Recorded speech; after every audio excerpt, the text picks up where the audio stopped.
Saudara sekalian, pada akhir dari perikop ini tadi, Yesus bertanya, jika anak manusia itu datang, adakah ia mendapati iman di bumi?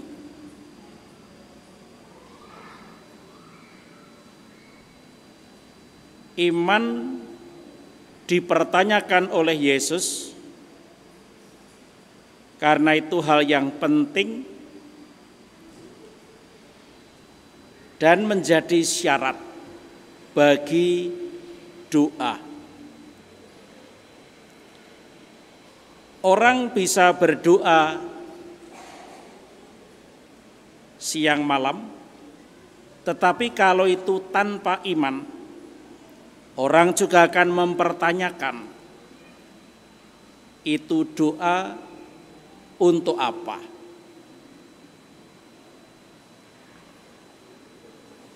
Iman mau menunjukkan bahwa saya menaruh kepercayaan penuh kepada Allah karena yakin bahwa Allah akan memberikan apa yang saya butuhkan. Jadi kesungguhan ataupun kedalaman iman itu nampak di dalam usaha terus-menerus. Kalau orang menyebutkan seperti di sini, berdoa dengan tidak jemu-jemu, berdoa siang dan malam, itu artinya kita harus menyisihkan waktu, memberi waktu untuk berdoa. Seperti halnya yang dicatat oleh para penginjil tentang irama hidup Yesus. Beberapa kali dicatat Yesus pagi-pagi buta sudah menyendiri dan berdoa. Dalam kesempatan lain juga disebutkan bahwa dia berdoa pada waktu malam. Orang yang berdoa terus-menerus maksudnya bukan sepanjang 24 jam berdoa lalu tidak bekerja, bukan. Tetapi orang itu memberikan ruang di dalam hatinya, memberikan waktu di dalam irama hidupnya. Sehingga doa itu menjadi sebuah irama, memberi warna kepada sikap batin setiap hari.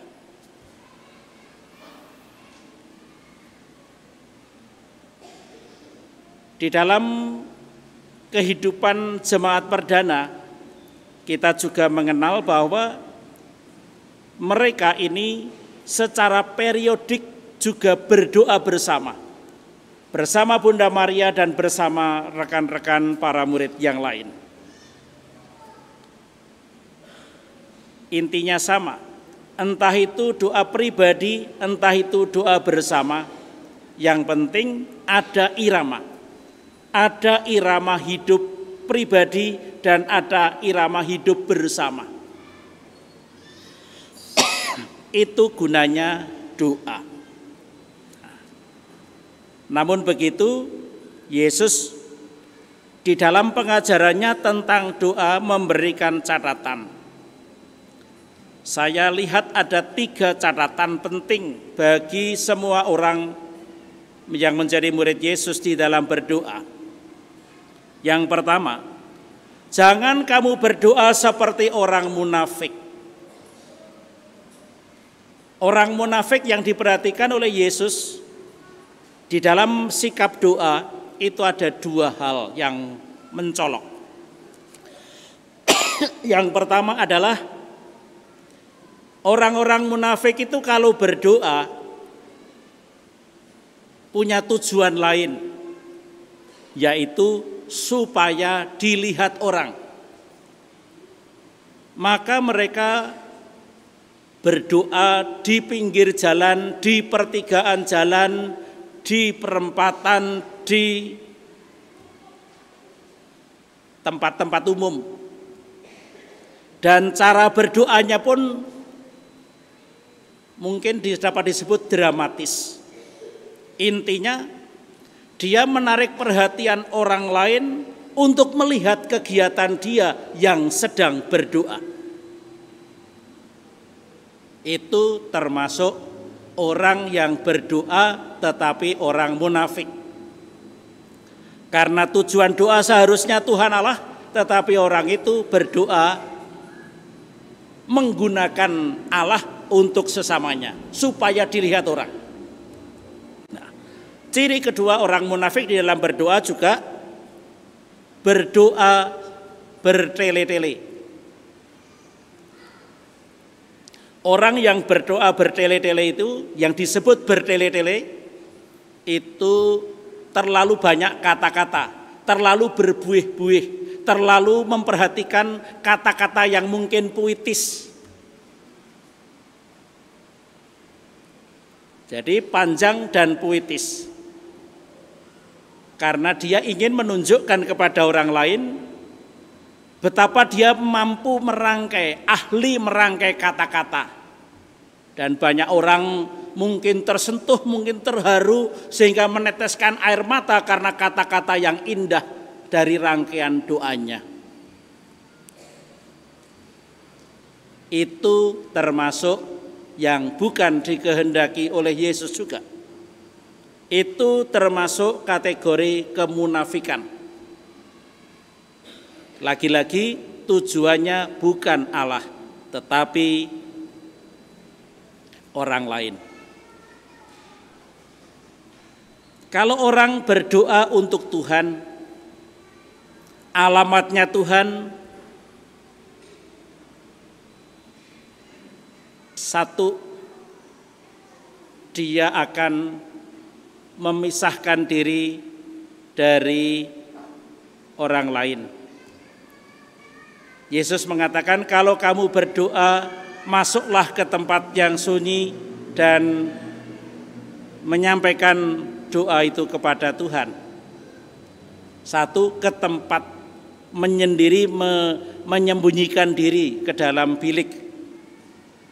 Yang kedua, berdoa dengan kata yang sederhana.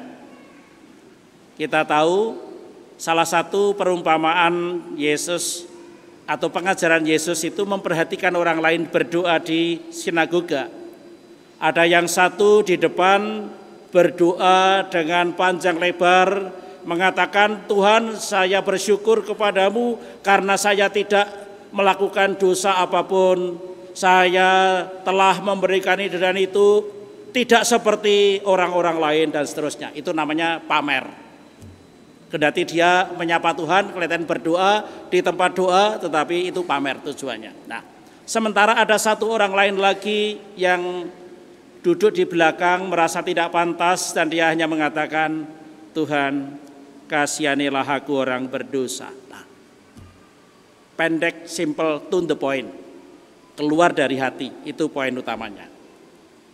Itu untuk melawan orang-orang yang berdoa model munafik. Nah, catatan kedua, Yesus juga mengajak kita atau menganjurkan bahkan mendesak kita untuk dapat berdoa. Berdoa bukan untuk kepentingan sendiri, berdoa bukan untuk orang-orang yang kita sayangi, tetapi berdoa untuk orang yang membenci, berdoa untuk para musuh.